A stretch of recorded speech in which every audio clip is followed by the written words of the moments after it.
Today we're talking about that time that America may or may not have prematurely ended the Gulf War by creating a new type of bunker buster bomb known as the GBU-28, which is literally the barrel of a howitzer that they filled full of explosives and dropped on the enemy. Yeah, Uncle Sam ran out of ammo and threw the entire gun at the enemy. No way. No, you're kidding. But first, a word from our sponsor. This video is brought to you by Warwood Tools, where for over 160 years they've been making crowbars and axes and sledgehammers right here in America with American-grown wood and American-made 1060 high-carbon steel. And I'm going to have their link and a discount code in the description down below in case you wanted to check them out. Let's get to this story. All right, buckle up. Check him out, check him out. So guys, please check him out, okay? This is the only way that I get to support him because there's no other way that I can support him. And he's a good guy. Very, very good guy. So, we'll introduce ourselves later. Let's get into this video. There's no time. Let's get going. Go again. Setting up a bomb from a Howitzer is crazy. You know. It's going to be a history lesson and a half. Once upon a time on August 2nd, 1990, Iraq decides to invade Kuwait. Why would Iraq want to do this? Well, Iraq just got done having an 8-year-long war with Iran, and Kuwait helped fund it. If so facto, Iraq owes Kuwait billions and billions of dollars. Rather than pay all that money back, Iraq's penis potato, dictator, Iraq's dictator, Saddam Hussein, figures, rather than pay back all that money, I'm just going to invade Kuwait with my enormous army that's the 4th largest army on the planet at this point in time, take over Kuwait, and then I won't owe anybody any money. It's not ethical, but it does make sense. And then pretty much nothing happened for like 3 months. But then in November of 1990, Saddam Hussein would do what dictators do best and get a little too greedy. You see, he figured now that he was in control of Iraq and Kuwait, it was a significant portion of the world's oil supply, so he could actually slow down oil production, which would jack up global fuel prices, and he would literally make more money for doing less work. And while that was economic, there's a general rule of thumb, and from the other video that I did about how America took down Iran's navy in 8 hours, it boiled down to increasing oil prices. General rule of thumb, don't mess up with the oil prices. Okay, if you ever become any president someday, don't mess up the oil prices, because America is going to come after you with their full force. This guy would have easily gone scot-free if the oil prices were okay. Yeah. But I don't mean America is only in for the oil, but you know what? If you are not affecting their economy, they're going to respond. Okay, that's their national interest. Let's go.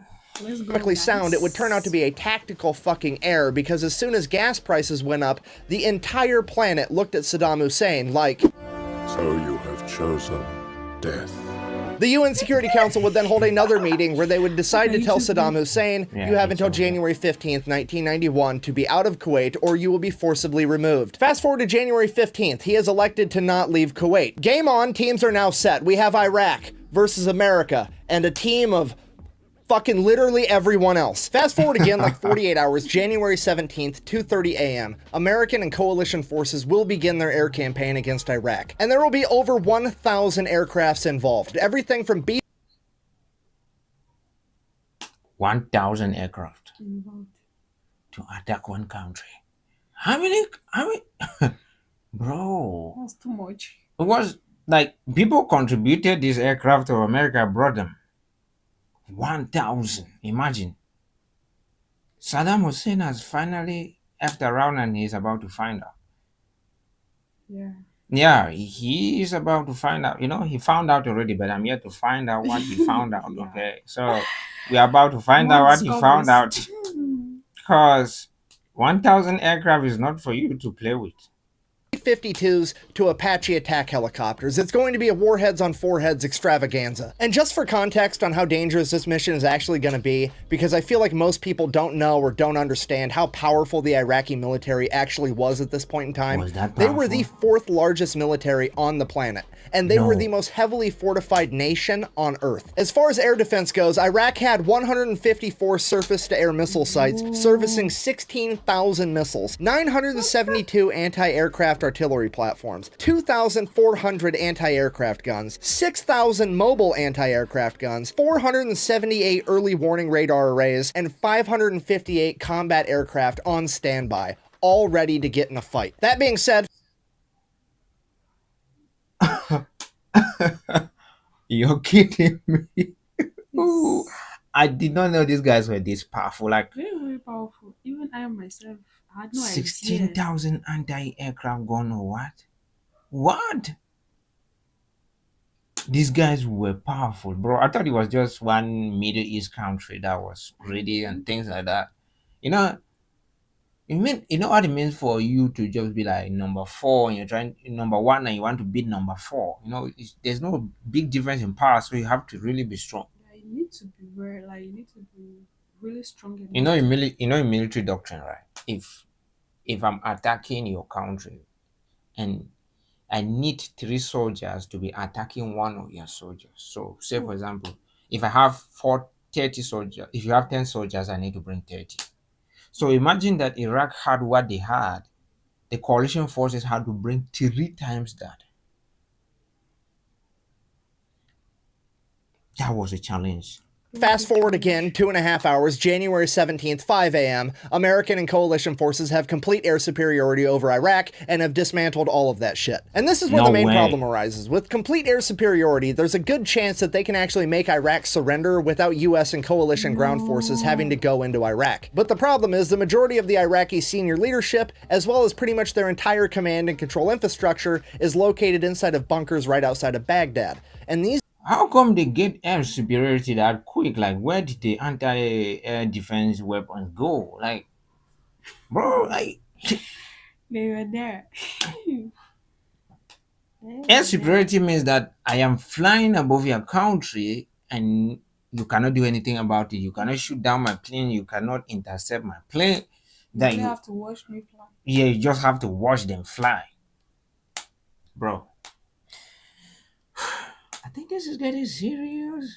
bunkers are 30 to 50 feet underground, and the walls are made out of 4 feet thick reinforced concrete. There's no bomb or weapon that America has that they can use from a plane to take out these bunkers. So America's gonna do the last thing you ever want America to do. They're gonna improvise. I mean, the obvious solution's just to make a No. bigger, better bunker buster bomb. But the problem with that is they don't have any infrastructure to make a bigger bomb, and they're not gonna be able to build that infrastructure and build the bomb in the amount of time it's gonna take before American ground troops invade Iraq. Because once they do, they're gonna be in a hurry because they're under the command of 4-star Army General Stormin Norman Schwarzkopf, aka the Bear. A man whose life motto was, when placed in command, take charge, and he does not think highly of his adversary. When asked what he thought about Saddam Hussein, he said, and I quote, you know what, no, he'll say it. As far as Saddam Hussein being a great military strategist, he is neither a strategist, nor is he schooled in the operational arts, nor is he a tactician, nor is he a general, nor is he as a soldier. Other than that, he's a great military man. I want you to know that. That's gangster. That's so wise. I mean, That's gangster, bro. Like selected that. word. This guy. How could you be more American than this? American words from America. Yeah, that's what it takes to be a general. They talk smack about their enemy and get away with it because America. Yep. I told you, if you find any position that is impressive, you pause and you two talk. I'm not the only one to pause. Oh, please. Let's go. So they have to make this bomb in a hurry if they want to prevent ground forces from going into Iraq. That's when somebody has the brilliant idea of using a howitzer barrel as the bomb's hull. I mean, it should work. It's a long, heavy piece of metal that's already heat treated, so it should penetrate concrete. And that's the idea they roll with. The Air Force gets a hold of the US Army. The US Army sends over 4 8-inch decommissioned M110 howitzer barrels to Watervliet Arsenal in New York. Watervliet Arsenal, being one of the most elite gun barrel manufacturers on the planet, gets to work immediately. They start milling and machining these barrels down to size so that they can fit pre-existing bomb components like nose cones and fins and so on. And Watervliet Arsenal tells the US Air Force they can have 4 of these bombs done in a week, which I cannot stress to you enough is absolutely insane. To be able to machine 4 gun barrels that are 19 feet long and weigh 4,500 pounds each and are already heat treated is incredible. If you don't know about heat You know, let him talk first. treating, when you heat treat metal, it becomes significantly harder, and that's actually why they needed the howitzer barrels, but it also makes it virtually impossible to machine. I mean, not impossible, but significantly harder to machine. Think about, like... You know, I told you guys that I am in this field, right, where I do engineering. When it comes to heat treatment of metals. When you heat treat a metal, especially if you need to harden it, and you need to, and after you want to machine that metal, you're going to face a lot. And for them to machine 4 of these in a week,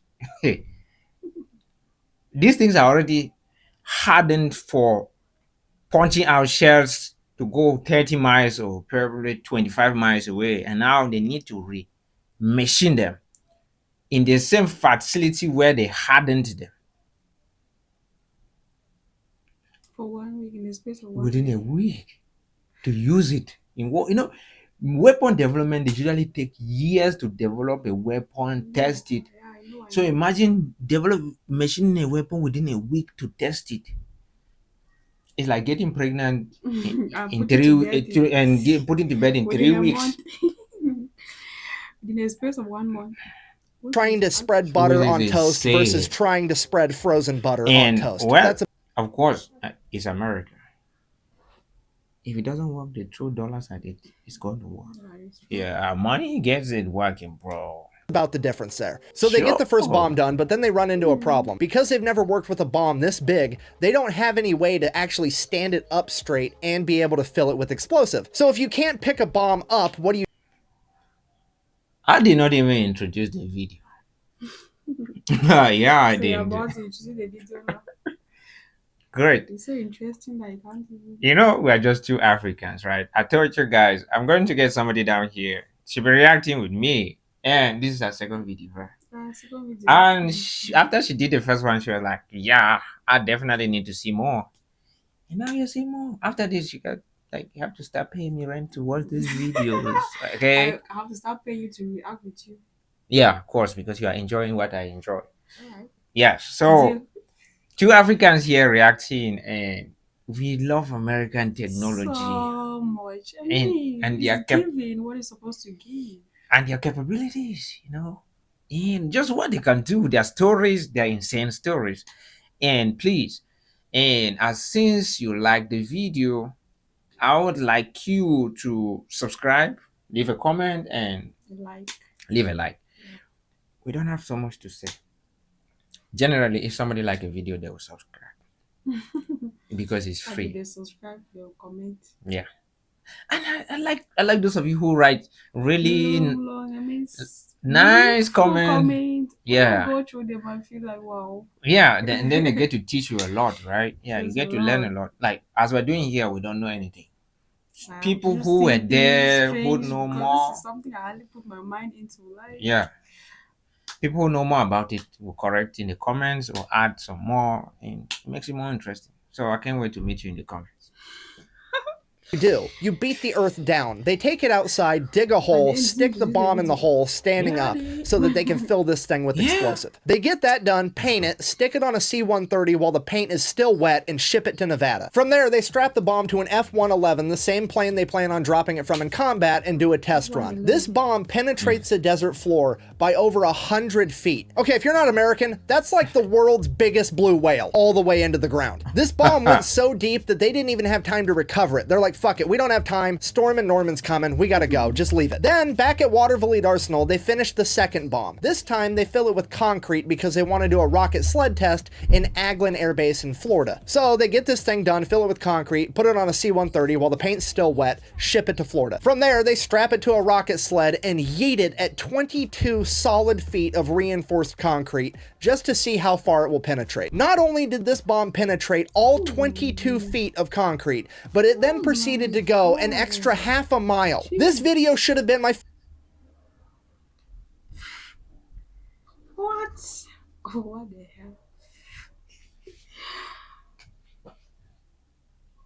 hell? Can you imagine? It's like concrete that is thicker than this house, like from there to that side, right? And that thing went through all of it and then proceeded for half a mile. Half a mile is around approximately 800 meters. Yeah. Nasty. That's nasty, baby. Nasty. fucking Valentine's Day special with how much penetration is in it. It's incredible. So then, back at Watervliet Arsenal, they finish the last 2 actual bombs that are going to be dropped in combat, put them on a C-130 again, and ship them across the planet to Iraq. Now, bear in mind, all of this has happened in like a matter of 3 weeks. They have gone from retired howitzer barrels to new bombs, to testing them in Nevada, to testing them in Florida, to having them in an active combat zone in 3 weeks, which is the biggest logistical flex I may have ever heard of. Nothing stokes human creativity greater than the desire to kill somebody that you don't like. I'm not saying it's right, but goddammit, it's the truth. Now, February 27th, these bombs are strapped to 2 F-111 Aardvarks, and they are sent into combat to engage these bunkers. The first F-111 lines up his shot, and he fucking misses.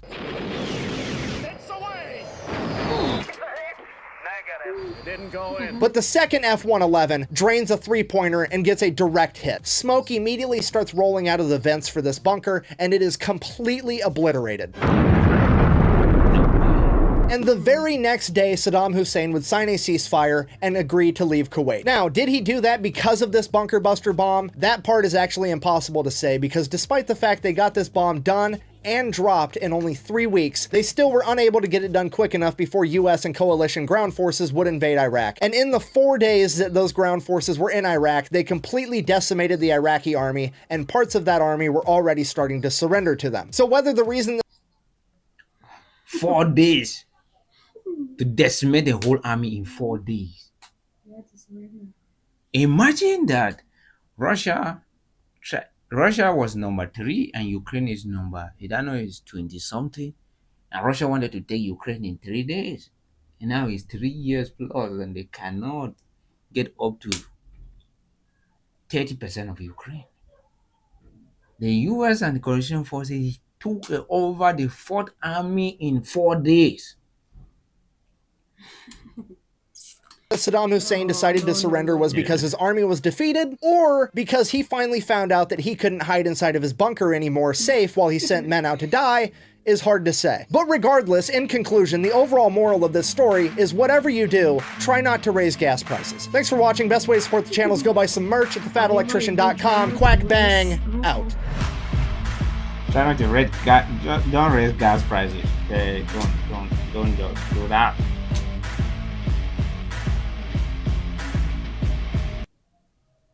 And there you have it, guys. There you have it. And we come to the end of the reaction video. And we hope to see your comments, your likes, and please do subscribe, because Of course. And thank you. God bless America. America.